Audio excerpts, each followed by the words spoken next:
안녕하세요. 3월 20일 아침 묵상입니다. 오늘 본문은 마태복음 24장 36절에서 51절까지 말씀 함께 묵상하겠습니다. 이 마태복음 24장과 25장은 마지막에 관한 일들에 대해 예수님께서 예언하신 그러한 내용들일 뿐만 아니라 마지막을 준비하는 성도들이 가져야 할 자세에 대해서도 우리에게 말씀해 주고 계시죠. 36절부터 읽겠습니다. 그러나 그 날과 그때는 아무도 모르나니 하늘의 천사들도 아들도 모르고 오직 아버지만 아시느니라. 이 그날과 그때는 일반적으로 우리가 생각하는 그런 연속적으로 흘러가는 시간, 다시 말해서 24시간 60분 60초로 이루어진 그러한 크로노스의 시간이 아니라 하나님의 뜻이 이루어지는 카이로스의 결정적인 때를 의미하죠. 그리고 이 날과 이 때는 예수 그리스도께서 다시 오시는 때를 말씀합니다. 곧 역사의 끝에 예수님은 천사들과 함께 오시지요. 그런데 천사들뿐만 아니라 예수님도 그 때를 알지 못한다라고 말씀하고 계십니다. 자, 이 표현은 예수님께서 전지하지 못하다라는 의미가 아니죠. 예수님께서 전지하지 못하셔서 그때를 모르신다는 의미가 전혀 아닙니다. 이 말의 의미는 때에 대한 모든 권위를 하나님 아버지께 드렸다라는 뜻이죠. 그러니까 하나님께서 이 모든 때에 대한 권위를 가지고 계심을 말씀하고 계신 것입니다. 37절부터 41절은 인자가 오실 때 세상에 일어날 모습에 대해서 설명을 합니다. 37절부터 39절을 읽겠습니다. 노아의 때와 같이 인자의 마음도 그러하리라. 홍수전에 노아가 방주에 들어가던 날까지 사람들이 먹고 마시고 장가들고 시집가고 있으면서 홍수가 나서 그들을 다 멸하기까지 깨닫지 못하였으니 인자의 마음도 이와 같으리라. 자, 노아 시대의 홍수에 심판이 임했고 노아의 가족만이 구원을 받았죠. 노아 시대의 사람들은 먹고 마시고 결혼하는 이 일상의 일에 매여 살았습니다. 그들은 하나님의 심판이 있을 것이라는 사실을 홍수가 쓸어버리는 순간까지 예상하지 못했죠. 이처럼 예수님의 재림의 시간을 그 누구도 알 수 없기에 세상의 마지막도 노아의 때에 사람들이 그랬던 것과 마찬가지로 그렇게 일상적인 분위기 속에서 평소와 다를 바 없이 지내다가 예수님의 재림을 맞이할 것이란 얘기죠. 다시 말해서 예수님의 재림은 모든 사람들이 홍수를 경험했던 것처럼 공개적인 사건이 될 것이지만 일상생활을 하고 있을 때 그렇게 순식간에 일어날 것이란 말씀하고 계십니다. 40절부터 41절은 심판의 때가 예상하지 못한 때에 임하고 그 결과로 운명이 갈라진다는 점을 다른 예로 설명하고 계십니다. 40절부터 41절을 읽겠습니다. 그때에 두 사람이 밭에 있음에 한 사람은 데려가고 한 사람은 버려둠을 당할 것이요 두 여자가 맷돌질을 하고 있음에 한 사람은 데려가고 한 사람은 버려둠을 당할 것이니라. 자, 함께 일하는 가족이라 할지라도 이 심판의 때에 운명은 달라집니다. 40절에 밭에서 함께 일하는 두 사람은 남성 복수형이므로 아마도 아버지와 아들 내지 형과 동생을 의미할 것입니다. 41절에 나오는 이 함께 맷돌을 돌리는 두 여자는 어머니와 딸 내지 자매일 것입니다. 이 심판의 날이 이르면 한 사람은 데려감을 겪고 한 사람은 남겨지게 될 것입니다. 자, 예수님은 36절부터 41절 말씀을 통해서 이 마지막 때와 시간이 일상의 순간 속에 갑자기 임할 것에 대해 말씀하셨죠. 42절부터 44절은 그 사실을 들은 제자들이 그러므로 어떤 자세로 준비해야 하는지 말씀하고 계시죠. 42절부터 44절을 읽겠습니다. 그러므로 깨어있으라. 어느 날에 너희 주가 임하는지 너희가 알지 못함이라. 너희도 아는 바니 만일 집주인이 도둑이 어느 시각에 올 줄을 알았더라면 깨어있어 그 집을 뚫지 못하게 하였으리라. 이러므로 너희도 준비하고 있으라. 생각지 않은 때에 인자가 오리라. 자, 마지막 때를 알지 못하는 제자들이 가져야 할 태도에 대해서 예수님께서는 42절부터 43절에 깨어있으라고 하시고요. 44절에는 준비하라고 그렇게 말씀하고 계십니다. 예수님께서는 제자들의 이해를 돕기 위해 도둑에 대한 비유를 들어 설명을 하고 계시죠. 이 도둑이 언제 올지에 대한 정보를 집주인이 가지고 있다고 한다면 분명히 깨어 있을 것이며 도둑의 침입을 대비할 것입니다. 따라서 깨어 있는 것과 준비하는 것은 어찌 보면 같은 의미로 볼 수 있겠죠. 예수님의 이 가르침은 교회와 성도들에게 매우 중요한 가르침입니다. 우리는 깨어서 주님의 오실 때를 준비해야 합니다. 그렇다면 우리는 어떻게 깨어 준비해야 할까요? 예수님께서는 이 세 가지 비유를 통해 주님의 때를 기다리는 자들에게 계속해서 교훈을 해주시는데요. 24장 45절부터 51절까지는 신실한 종과 악한 종의 비유로, 또 25장 1절부터 13절에는 열처녀의 비유로, 또 25장 24절부터 30절에는 달란트의 비유로 우리가 이 마지막 때, 그때를 어떻게 기다려야 하며 준비해야 될지를 설명해 주십니다. 오늘은 그 첫 번째 비유인 45절부터 51절까지의 말씀을 우리가 묵상할 텐데요. 이 말씀을 통해서 생각지 않은 때에 오시는 예수님을 우리가 어떻게 준비해야 될지 중요한 교훈을 함께 나누길 원합니다. 45절을 읽겠습니다. 충성되고 지혜 있는 종이 되어 주인에게 그 집사람들을 맡아 때를 따라 양식을 나눠줄 자가 누구냐. 자, 이 첫 번째 비유는 질문 형식으로 시작이 되죠. 예수님의 이 질문을 통한 가르침은 이 말씀을 읽고 있는 독자들에게 두 가지 교훈을 던져줍니다. 첫째는 나는 충성되고 지혜 있는 종인가에 대해서 살펴보게 되고요. 두 번째는 그렇다면 이 충성되고 지혜 있는 종은 누구인가라고 궁금하게 만든다는 것이죠. 이러한 예수님의 질문을 통한 가르침, 교수법은 매우 훌륭한 교수법인 것이죠. 46절부터 47절은 그렇게 충성된 지혜로운 종이 누구인지 알려줍니다. 46절부터 47절을 읽겠습니다. 주인이 올 때에 그 종이 이렇게 하는 것을 보면 그 종이 복이 있으리로다. 내가 진실로 너희에게 이르노니 주인이 그의 모든 소유를 그에게 맡기리라. 자, 충성되고 지혜 있는 종은 주인이 와서 베푸는 보상을 받게 될 종인 것이죠. 이 종은 주인이 올 때 변함없이 행하고 있기 때문에 신실하며 또 적합한 때에 양식을 제공하고 있기 때문에 현명하다고 일컬어집니다.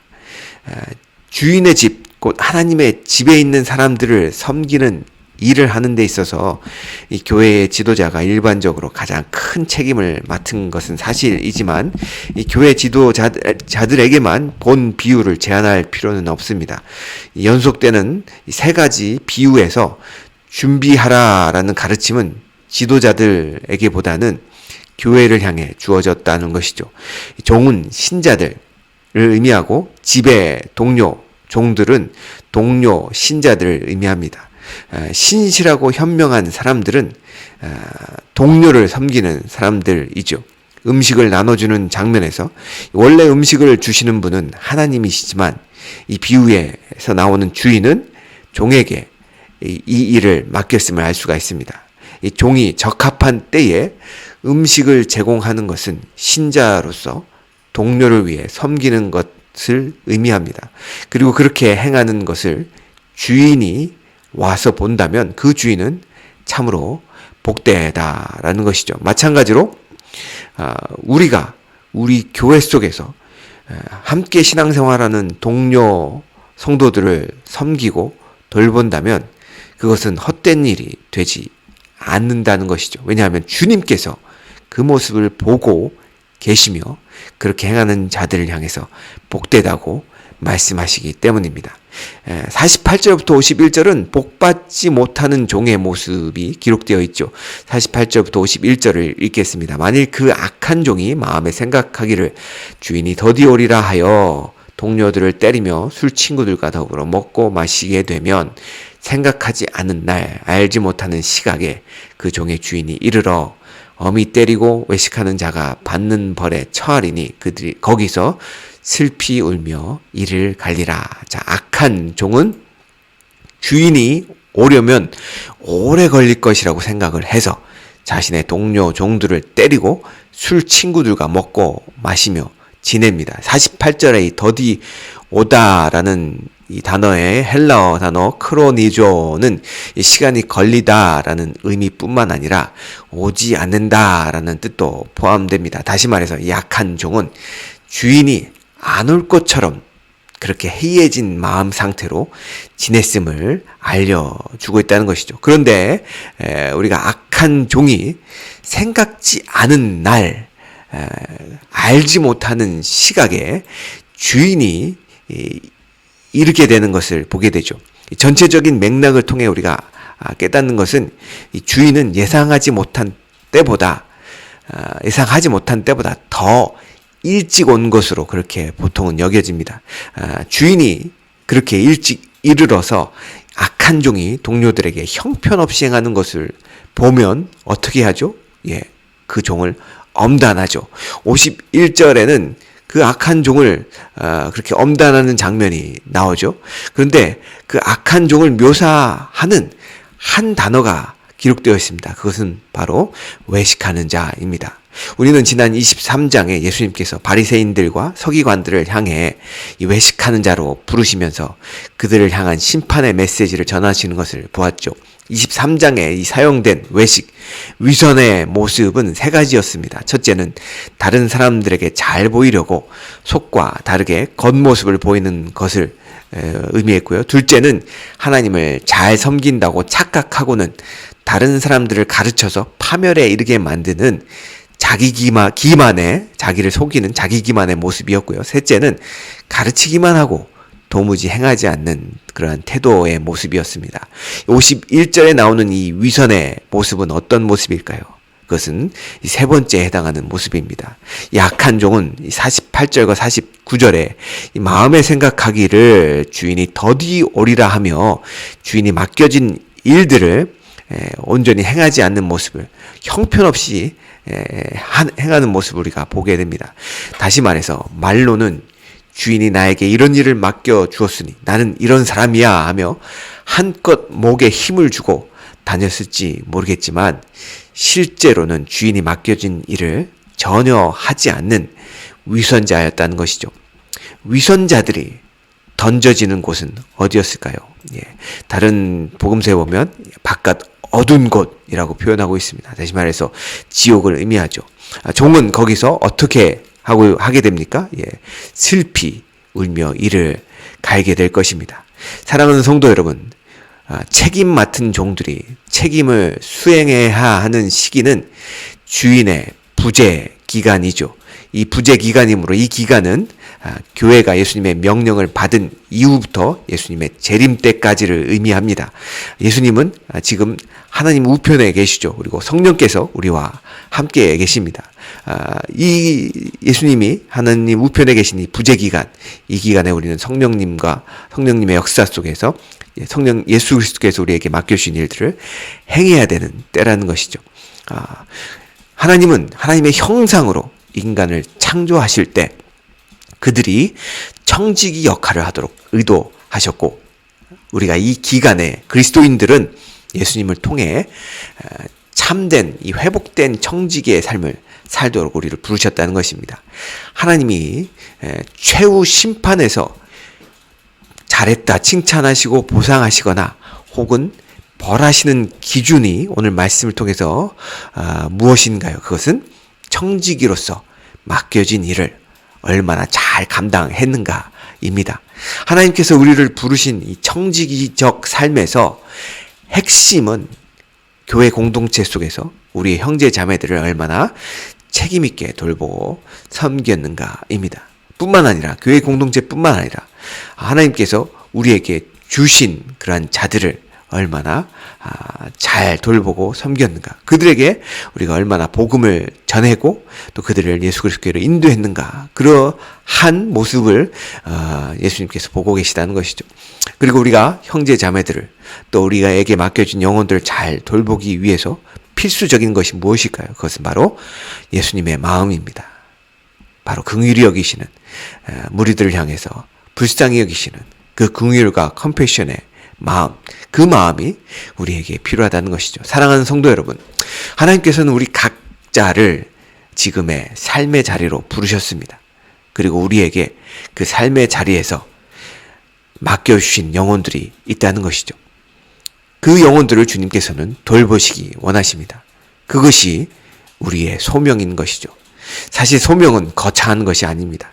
우리가 생각할 때 우리가 원했든 우리가 원하지 않았든 간에 하나님께서 우리를 거하게 하신 그 삶의 자리에서 하나님께서 맡겨주신 영혼들을 최선을 다해 주님의 긍휼히 여기시는 마음을 가지고 돌보는 것, 그것이 우리의 소명이라는 것이죠. 그러나 책임을 미루고 악을 행하는 사람은 최후의 심판의 때가 예상보다 빨리 이르러 회개할 기회를 박탈당할지도 모릅니다. 회개할 시간이 없을 뿐만 아니라 회개할 마음도 갑자기 생기는 것이 아니라는 사실을 기억하시기 바랍니다. 따라서 우리는 깨어서 늘 준비하라는 주님의 가르침을 우리 마음속에 항상 간직해야 할 것입니다. 기도하시겠습니다. 충성되고 지혜 있는 종을 찾으시는 주님, 주님 눈에 쏙 드는 종이 되게 하여 주시고 주님의 마음을 시원하게 해드리는 종이 될 수 있도록 하나님 저를 축복하여 주시고 우리를 축복하여 주시옵소서.